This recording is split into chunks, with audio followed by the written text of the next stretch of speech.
El control inhibitorio es una función ejecutiva y se define como la capacidad del ser humano para inhibir o controlar respuestas impulsivas o automáticas, con el fin de conseguir una autorregulación consciente del comportamiento, pensamientos y emociones, para así generar respuestas mediadas por la atención y el razonamiento. El control inhibitorio se compone de dos subniveles. El primero es la resistencia a la interferencia y el segundo es la inhibición conductual. La resistencia a la interferencia está compuesta por la inhibición cognitiva, la cual es la capacidad para inhibir pensamientos y memorias. Además, también se compone de atención selectiva, la cual es la inhibición a nivel atencional. Por otro lado, la inhibición conductual está asociada al autocontrol y a la autorregulación. El control inhibitorio es sumamente importante para la flexibilidad mental, la memoria de trabajo y la regulación de las emociones. Una reducida capacidad en el control inhibitorio es común en afecciones como el trastorno por déficit de atención e hiperactividad. El déficit de inhibición se puede manifestar en tres niveles diferentes. El nivel motor, en donde hay un descontrol en la conducta motora, por tanto se manifiesta con hiperactividad. Por ejemplo, cuando un niño está en clase y no puede evitar levantarse todo el rato porque está cansado de estar sentado. En segundo lugar, el nivel atencional se manifiesta con distractibilidad y dificultades para prestar atención. Por ejemplo, cuando estamos leyendo un libro y nos distraemos porque oímos el timbre del vecino o vemos la sombra de una paloma pasar por la ventana. El tercero y último, el nivel conductual, se manifiesta mediante las actitudes impulsivas que no podemos inhibir, como por ejemplo tocar el claxon enfurecidos cuando el semáforo se ha puesto en verde y vemos que el conductor de adelante no arranca automáticamente. Como ya se ha expuesto anteriormente, conocemos la importancia que tiene la inhibición en nuestro comportamiento diario. Es por eso que queremos hablar sobre cómo evaluar el control inhibitorio. Para eso nos vamos a centrar en tres tipos de evaluaciones. La primera es el test de procesado REST-ENH, que lo que hace es presentar dos bloques con tamaños y formas distintas. El evaluado tiene que fijarse en el tamaño de la forma y señalar aquella que sea más alta. Luego, tiene que fijarse en la numeración de cada una de ellas y señalar la mayor. Segundo, tenemos el test de equivalencias ENH-REST. En este, al igual que en el anterior, a través de una pantalla se van a presentar nombres de colores. El evaluado tiene que señalar el nombre del color cuando éste coincida con el color que está escrita la palabra.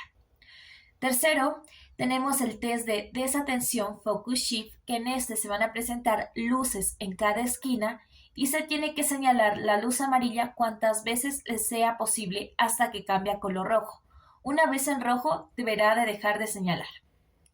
Sin embargo, es muy importante indicar que según la página web Cognified, la inhibición puede ser aprendida, entrenada y mejorada como cualquier otra actividad cognitiva. Ustedes se preguntarán cómo. Bien, la respuesta está en realizar ejercicios que conlleven emparejamiento o clasificaciones 15 minutos al día, 2 o 3 días a la semana.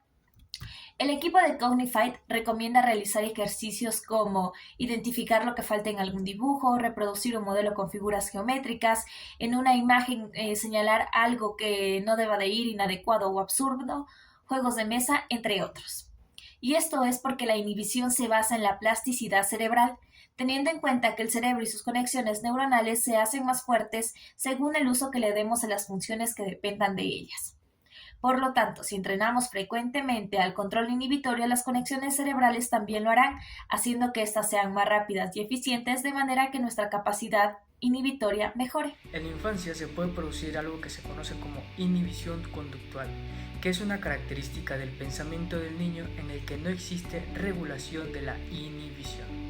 Se presenta principalmente al tener problemas en la exploración de objetos o personas desconocidos, adoptando una postura de agresividad o timidez. Los niños con este problema reaccionan inicialmente mostrando signos de sufrimiento, moderación del comportamiento y latencias largas para interactuar. Suelen dejar de jugar, hablar y tratan de permanecer cerca de la seguridad que ofrecen sus padres.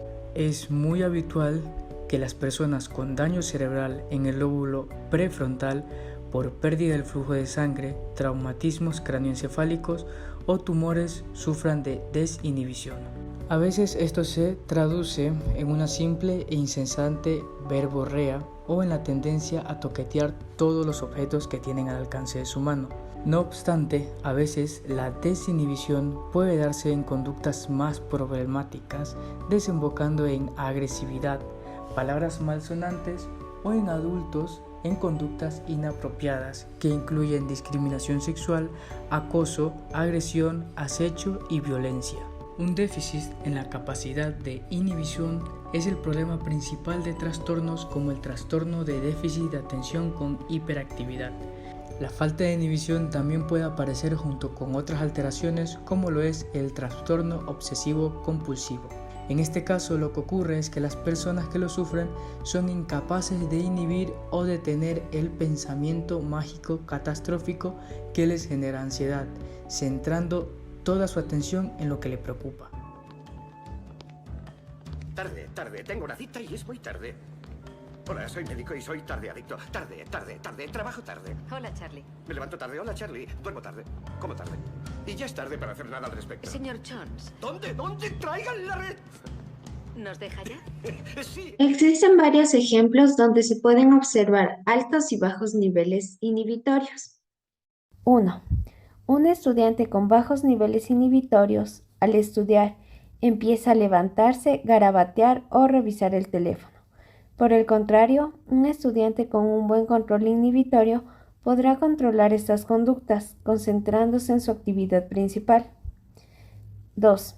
Al conducir, una persona con un buen control inhibitorio es capaz de detener la maniobra que planeaba realizar debido a un imprevisto. Esto le permite actuar ante la situación. 3. Las personas con un mal control inhibitorio tienden a interrumpir en las conversaciones, dificultando mucho mantener una comunicación fluida. Por esto es muy común que ante una pregunta o problema den respuestas impulsivas y se equivoquen repetidamente. El control inhibitorio permite al ser humano el control de los impulsos automáticos, logrando de esta manera una autorregulación consciente del comportamiento, de pensamientos y emociones, así como un autocontrol de las acciones con una fuerte predisposición de ejecutarse desde la influencia interna o externa del individuo. Esto facilita que el ser humano atienda un determinado estímulo del ambiente y evitar su tendencia a la distracción, debido a la presencia de estímulos irrelevantes en la tarea que se está realizando. Eso se logra al seleccionar voluntariamente o ignorar estímulos particulares que no aporten al cumplimiento del objetivo. Por lo tanto, el control inhibitorio y el autocontrol están directamente relacionados, ya que el autocontrol depende del nivel de control inhibitorio, es decir, si este es alto o bajo. El autocontrol es un proceso inhibitorio que se encarga de controlar tanto emociones como comportamientos. Hay trastornos en los que esta falta de autocontrol va a generar un trastorno del control de impulsos, lo cual va a caracterizar a personas que no pueden resistirse a sus impulsos, ni tentaciones, ni deseos. Hay muchos ejemplos actualmente que se evidencian en la cleptomanía, este impulso de robar, ludopatía, necesidad de jugar apostando, piromanía, obsesión por iniciar un incendio. También tenemos la onicofagia, que es la necesidad y manía de morderse las uñas o comérselas. También tenemos la compra compulsiva, donde estas personas requieren sentir una gratificación inmediata comprando muchas cosas que normalmente no necesitan. Y para entender uno de los síndromes más característicos de la falta de autocontrol, vamos a revisar un caso clínico del síndrome de Tourette. Paciente masculino de 14 años consulta al servicio de neurología pediátrica por un cuadro clínico que inicia a los 8 años, con un consistente parpadeo involuntario repetitivo, encogimiento de hombros y movimientos con la boca, con ocasional aclaramiento de la voz. Los síntomas se exacerban cuando se encuentra fatigado, estresado y al tener que interactuar con muchas personas. Tienden a ser menos severos cuando realiza actividad física, pero nunca está libre de los síntomas. Presentaba conducta obsesiva por el lavado de manos desde los 7 años. Al realizar el árbol genealógico, se evidenció historia familiar del padre, tíos y primo paternos con cuadro clínico de tics fenotípicamente variables que incluían tics oculares, de hombro y tics múltiples. La mayoría de ellos actualmente son adultos sin compromiso funcional, laboral ni educativo, caracterizado por movimientos repetitivos o sonidos indeseados que no se pueden controlar con facilidad. Estos tics pueden ser simples desde parpadear, sacudir la cabeza, encoger los hombros, retorcer la nariz, y también pueden ser más complejos como tocar o oler objetos, repetir movimientos observados, caminar siguiendo un patrón, hacer gestos obscenos. Incluso hay tics vocales como resoplar, toser, aclarar la garganta, ladrar, usar palabras obscenas, entre otros. Muchos de estos tics pueden combinarse y se ven de diferente manera en diferentes pacientes.